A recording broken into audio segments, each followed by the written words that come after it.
गंगा के किनारे बसा धर्मपुर गांव अपनी धार्मिकता, परंपराओं और कड़े सामाजिक नियमों के लिए जाना जाता था। गांव के बीचों बीच स्थित शिव मंदिर न केवल पूजा का केंद्र था, बल्कि गांव का आध्यात्मिक मार्गदर्शन करने वाला स्थान भी था।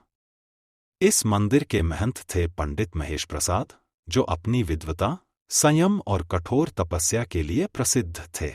पंडित महेश प्रसाद ने अपना पूरा जीवन धर्म और भक्ति के मार्ग पर चलने के लिए समर्पित कर दिया था। उनके प्रवचनों को सुनने के लिए दूर दूर से लोग आते थे।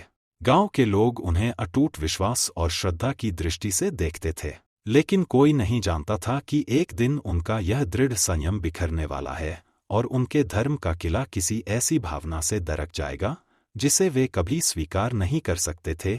धर्मपुर के सबसे बड़े जमींदार ठाकुर सुरेश सिंह की बेटी सुमन 22 साल की थी। गुलाबी रंगत, घने काले बाल, गहरी काजल से भरी आंखें और एक मदहोश कर देने वाली हंसी। वह गांव की अन्य लड़कियों से बिल्कुल अलग थी, बेहद निडर, किसी नियम कायदे में न बंधने वाली। सुमन की मां बचपन में ही गुजर गई थी, इसलिए उसके पिता उसे बहुत लाड प्यार से रखते थे। उसे कभी किसी चीज की कमी नहीं हुई थी, लेकिन उसे हमेशा एक अजीब सी बेचैनी महसूस होती थी, मानो वह किसी को खोज रही हो, पर खुद नहीं जानती थी कि वह कौन है। सुमन हर सुबह मंदिर जाती थी। पहले तो यह केवल पूजा का हिस्सा था, लेकिन धीरे धीरे उसकी आंखें किसी और को तलाशने लगीं।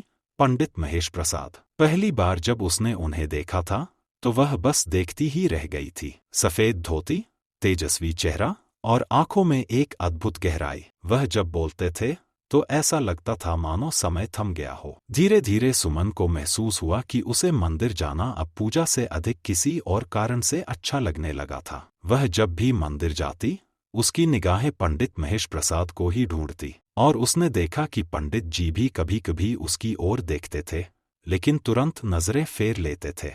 एक दिन सुमन ने हिम्मत करके पंडित जी से सवाल कर ही दिया, पंडित जी, क्या आप कभी प्रेम के बारे में सोचते हैं? पंडित महेश प्रसाद को यह सवाल सुनकर झटका लगा। उन्होंने कड़े स्वर में कहा, प्रेम हमारे लिए नहीं है सुमन। मैं एक सन्यासी हूं और यह प्रश्न अधर्म है। सुमन ने हल्की मुस्कान के साथ कहा, अधर्म? क्या प्रेम भी अधर्म होता है पंडित जी?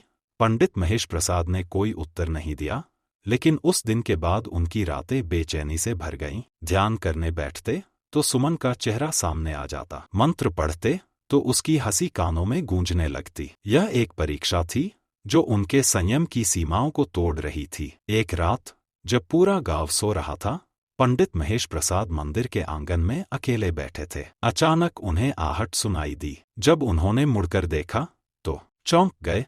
सुमन उनके सामने खड़ी थी। इतनी रात गए यहाँ क्या कर रही हो?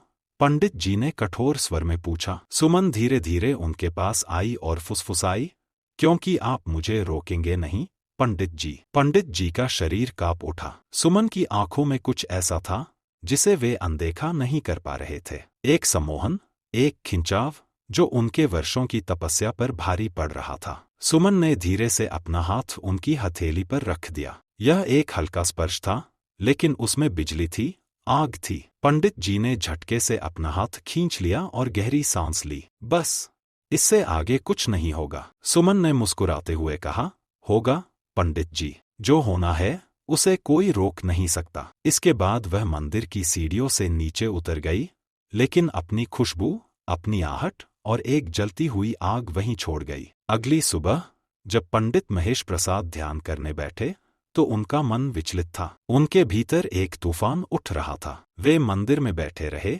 लेकिन उनका ध्यान कहीं और था, सुमन पर। शाम को जब सुमन फिर मंदिर आई तो पंडित जी ने उसे रोक लिया।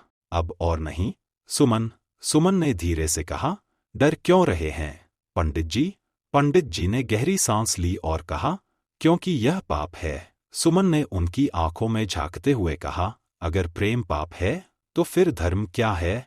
यह सुनकर पंडित महेश प्रसाद स्तब्ध रह गए। अधूरी कहानी, अधूरा प्रेम। उस रात पंडित महेश प्रसाद ने स्वयं को मंदिर के गर्भगृह में बंद कर लिया। उन्होंने हजारों बार खुद को समझाने की कोशिश की कि यह सब मोहमाया है, लेकिन उनका हृदय नहीं मान रहा था। सुबह जब मंदिर खुला तो वे वहां नहीं थे। कहा जाता है कि पंडित महेश प्रसाद गांव छोड़कर चले गए। कुछ लोगों ने सुना कि उन्होंने कहीं जंगलों में जाकर संन्यास ले लिया, तो कुछ कहते थे कि वह सुमन को खोजने निकल पड़े थे।